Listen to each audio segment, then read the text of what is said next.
Halo, selamat pagi. Salam kabar baik.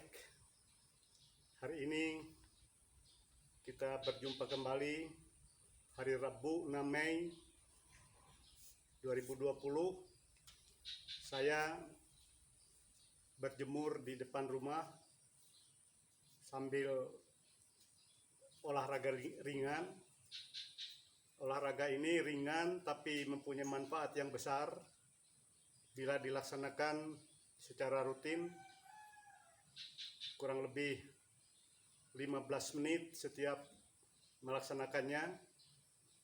Kita berdiri, kaki sejajar dengan bahu, mata ke depan, lalu pikiran tenang. Kita goyangkan tangan ke depan ke belakang.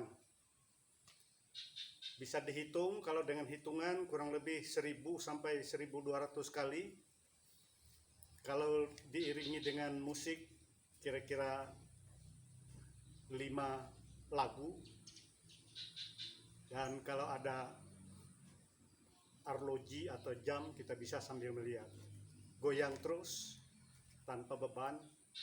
Ini memberikan efek yang baik sekali.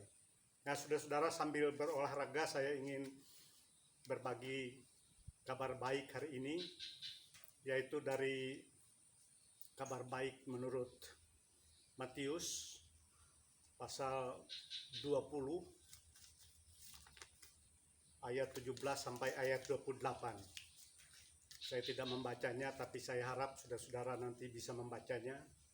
Ini sesuai dengan Almanak GKE tahun 2020. Bacaan itu berjudul Permintaan Ibu Anak-anak Zabdi, atau dalam terjemahan bahasa Indonesia sehari-hari, permintaan istri Zebedeus. Ibu itu datang kepada Yesus sesudah Yesus memberitahukan penderitaannya, atau memberitahukan bahwa dia akan masuk Yerusalem untuk ditangkap dan disalibkan, untuk menderita di atas kayu salib untuk menebus dunia ini. Ibu itu lalu kemudian menemui Yesus dan meminta nanti kalau Yesus sudah duduk di tahta singgasananya, supaya menempatkan kedua anaknya yang waktu itu menjadi pengikut Yesus.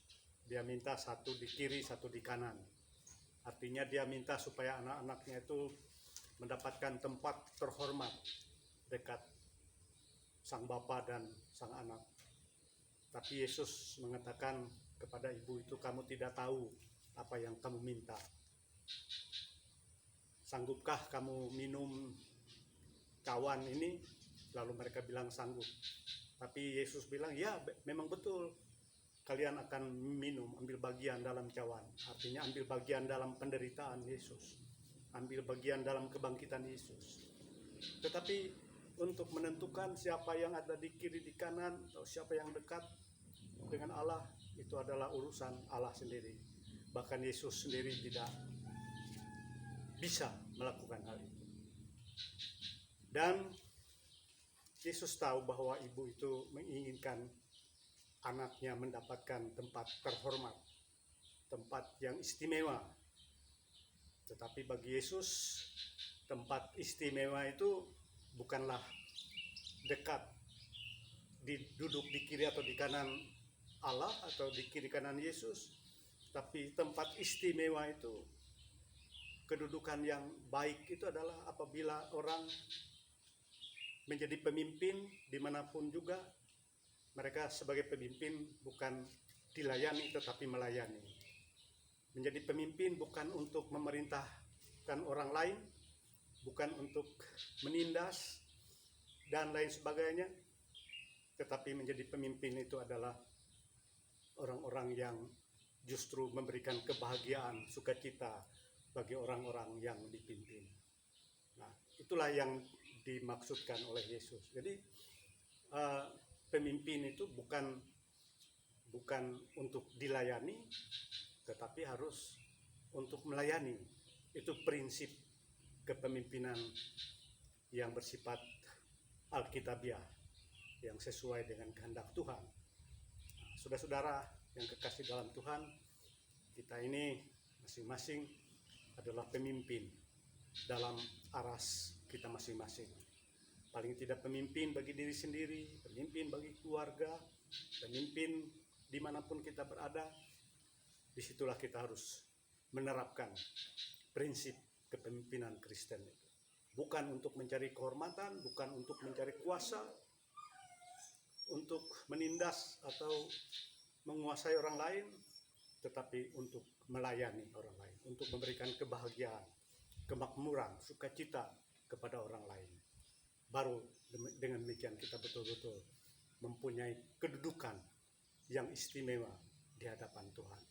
Nah, oleh sebab itu saudara-saudara, kabar baik hari ini adalah mari kita dalam situasi kondisi apapun sebagai pemimpin, kita memimpin dengan prinsip yang sudah diberikan contoh oleh Tuhan Yesus. Pemimpin bukan untuk dilayani tetapi untuk melayani. Pemimpin yang demikian adalah pemimpin yang mempunyai kasih kepada Tuhan dan kepada sesama. Itulah saudara-saudara. Silakan saudara-saudara lanjutkan olahraga ini sampai 15 menit sambil berjemur di bawah sinar matahari supaya kita tetap aman, sehat, dan segar. Doa saya untuk saudara-saudara hari ini tetap sehat, aman, damai, dan tetap dijauhkan dari berbagai macam sakit, penyakit, penderitaan, dan lain sebagainya. Juga doa saya agar mereka yang sakit, yang terpapar, diberikan kesembuhan dari Tuhan. Terima kasih.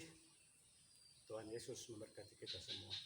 Salam kabar baik.